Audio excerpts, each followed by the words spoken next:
Life isn't about finding yourself. Life is about creating yourself. You know, that brilliant thought from George Bernard Shaw absolutely perfectly sets the stage for our explainer today. We spend so much time searching for our purpose, looking for answers outside of ourselves, right? But how often do we actually sit down and deliberately build the mental tools required to forge that purpose? Let me ask you, how are you actively creating your own mental toolkit right now, today? Welcome to the explainer. Okay, let's dive into this. Today, we're exploring the concept of using historical wisdom, condensed into really powerful quotes, to build a better, far more resilient life. In a modern world that is just absolutely overflowing with noise, distraction, and fleeting advice, we're going to take the enduring thoughts from history's greatest minds and forge them into a mental toolkit, a collection of timeless strategies that you can carry with you everywhere to navigate literally whatever comes your way.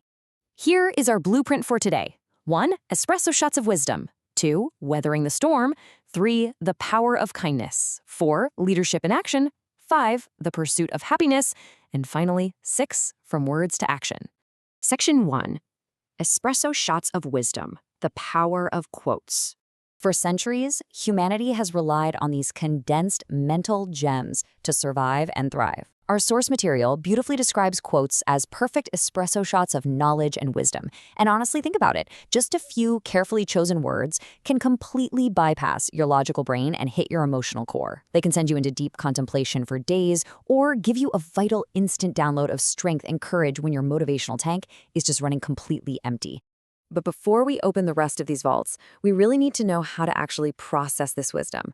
The philosopher Solomon Ibn Gabriel laid out 5 steps: silence, listening, memory, practice, and teaching. In our modern era of endless, mindless scrolling, we rarely get past step 2, do we? As we go through these concepts today, keep this framework in the back of your mind. We aren't just passively reading words. We want to actively internalize and eventually practice what we learn. Section 2. Weathering the storm. Resilience. This brings us to the very first major pillar of our toolkit. How do you currently handle life's inevitable storms? Philosopher William B. Irvine presents a stark choice, and this brilliantly illustrates the divide.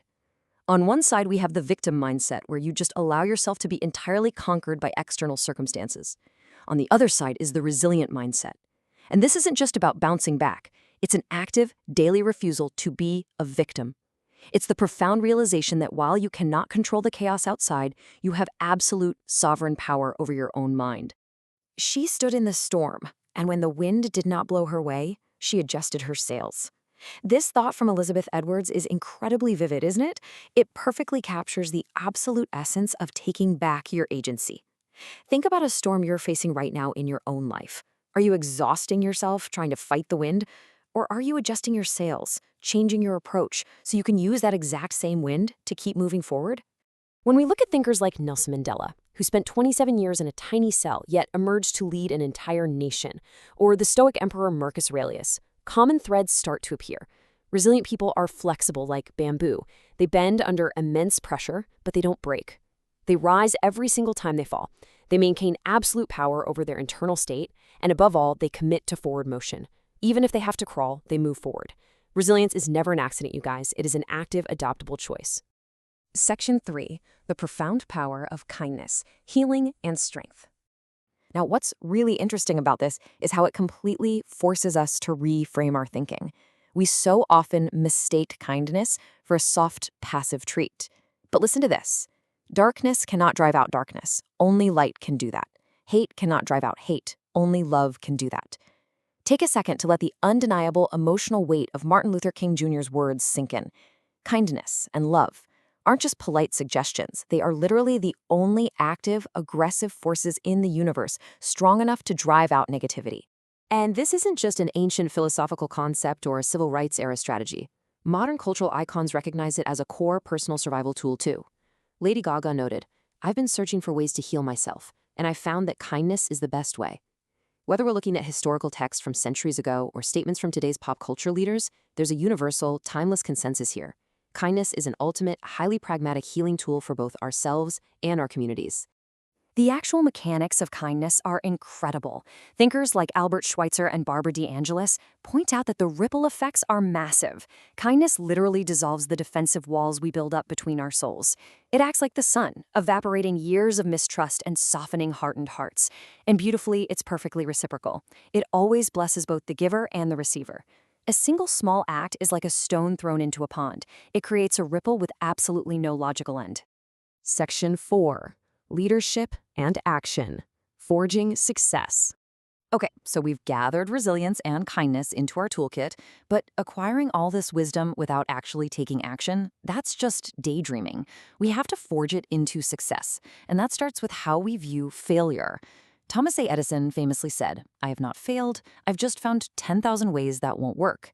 When you realize he was talking about physically testing thousands of materials just to invent the light bulb, it completely reframes our fear. Failure isn't a dead end, it's a required data point in the active pursuit of success. And how we view our overarching journey matters immensely. Albert Einstein observed that there are really only two ways to live your life. One is as if nothing is a miracle. The other is as if everything is a miracle. This foundational perspective, choosing awe, curiosity, and boundless possibility over cynical realism, is exactly what dictates our ultimate potential for success. People are naturally drawn to and inspired by leaders who see a world full of wonder rather than a world full of obstacles. Which perfectly sets up this incredibly succinct thought from Napoleon Bonaparte. A leader is a dealer in hope. True leaders don't just manage logistics, budgets, or schedules, right? Their real job is to inspire courage and action in others by stubbornly holding on to hope, especially amidst severe adversity. When a team's emotional and physical resources are running dangerously low, the leader is the one who steps up and distributes that hope to keep everyone moving forward. Section 5. The pursuit of true happiness, an inside job. Everything we've built so far, the resilience, the profound kindness, the decisive action, it all culminates in this final vault. When we synthesize the ideas of great thinkers like Aristotle, John Stuart Mill, and Benjamin Franklin, a pretty countercultural truth emerges. The truth about happiness is that it's an activity. It's a running stream, not a stagnant pool you just sit in. Surprisingly, it actually requires limiting our desires rather than feeding them endlessly. So the crucial point is this. Happiness is an active byproduct of how you live your life internally. It is not a final physical destination you arrive at. Happiness is where we find it, but rarely where we seek it. This quote from J. Petit Sen is such a vital reminder. As our sources point out, if we're obsessively chasing the abstract idea of happiness, always looking to the horizon, waiting for the perfect job, the perfect relationship, or the perfect amount of money, we often completely miss the beautiful flowers blooming right at our feet in the present moment. Section 6. From words to action, your next steps. Let's move to and see how this all builds into an actual framework for your daily routine. It is time to take this mental toolkit into the real world. Benjamin Franklin gives us our ultimate call to action here.